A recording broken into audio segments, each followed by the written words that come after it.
देश विदेश की सच्ची खबर सच के साथ। आप देख रहे हैं नेशनल इंडिया न्यूज।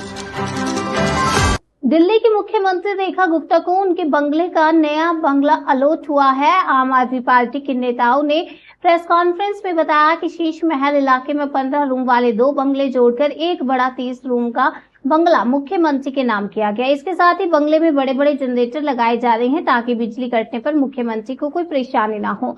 आम आदमी पार्टी के नेताओं ने कहा कि दिल्ली की जनता गर्मी में बेहाल है और परेशान है, लेकिन मुख्यमंत्री के बंगले में इन सुविधाओं का जश्न मनाया जा रहा है। उन्होंने सवाल उठाया कि जब जनता को बिजली के लिए त्राही त्राही करना पड़ रहा है तो मुख्यमंत्री के बंगले में इतने बड़े जनरेटर क्यों लग रहे हैं। सुनिए आम आदमी पार्टी के नेताओं का बयान। जो लोग ये कह रहे थे कि हम शुचिता की राजनीति करेंगे, समाज के में जो सबसे अंतिम श्रेणी पर बैठा हुआ व्यक्ति है उसके कल्याण की चिंता पहले करेंगे, अपने कल्याण की चिंता बाद में करेंगे, तो अब हमारी जानकारी में जो स्पष्ट जानकारी आई है, श्रीमती रेखा गुप्ता दिल्ली की मुख्यमंत्री, अब उनको 2 बंगले अलॉट किए गए हैं और 2 बंगले जो अलॉट किए गए हैं उसके अंदर जो बंगले का एड्रेस है 1/8 और 2/8 राजनिवास मार्ग पर। एक बंगले में 15 कमरे हैं, 2 बंगले में 30 कमरे हैं। रेनोवेशन के ऑर्डर दिए जा चुके हैं।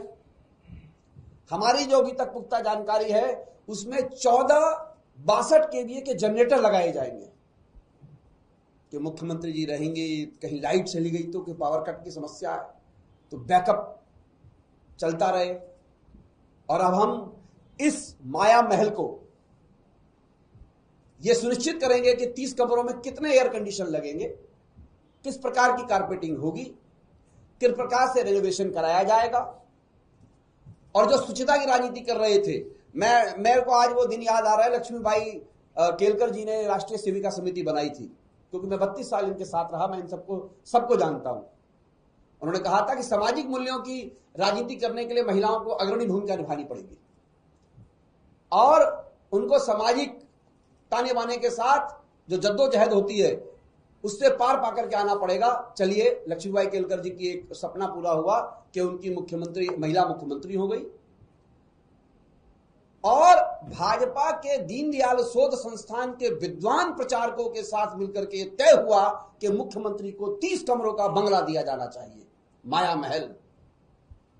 दिल्ली वहां से अब चलेगी और इस माया महल के साथ साथ आप भाजपा के जो लोग ये आरोप लगाते रहे हमारे पूर्व मुख्यमंत्री के और हमारे संयोजक के ऊपर, अब उन लोगों को भी देखिए कि पुष्कर सिंह धामी उत्तराखंड के मुख्यमंत्री जो रंग महल में रहते हैं, 60 कमरे हैं, उसमें कितने जनरेटर लगे हुए हैं, कितने बैकअप, उसके अंदर एसी लगे हुए हैं, पूरा महल तैयार किया हुआ है, कभी उस पर चर्चा नहीं करते हैं।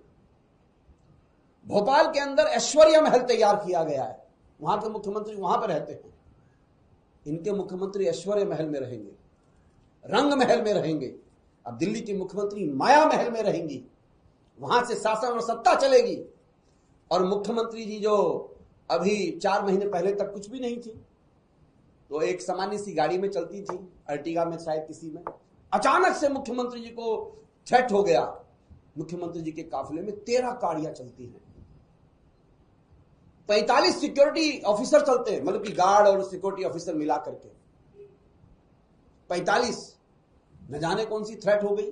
45 लोग चलेंगे और मुख्यमंत्री जी के पास महिला बाल विकास मंत्रालय भी है, सामान्य प्रशासन विभाग भी है, वो मुख्यमंत्री भी हैं और सबकी जो गाड़ियां समय समय पे आती रहती हैं उसकी गणना अलग है।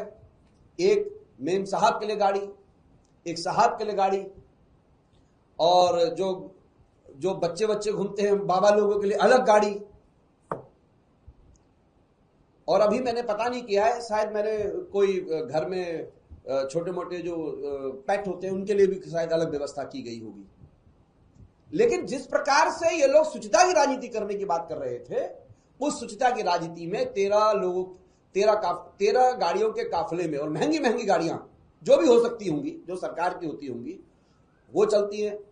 45 सिक्योरिटी के ऑफिसर चलते हैं, पूरा ट्रैफिक रूट को फॉलो करने की जो प्रक्रिया में अलग से मैन पावर लगती है वो चलता है।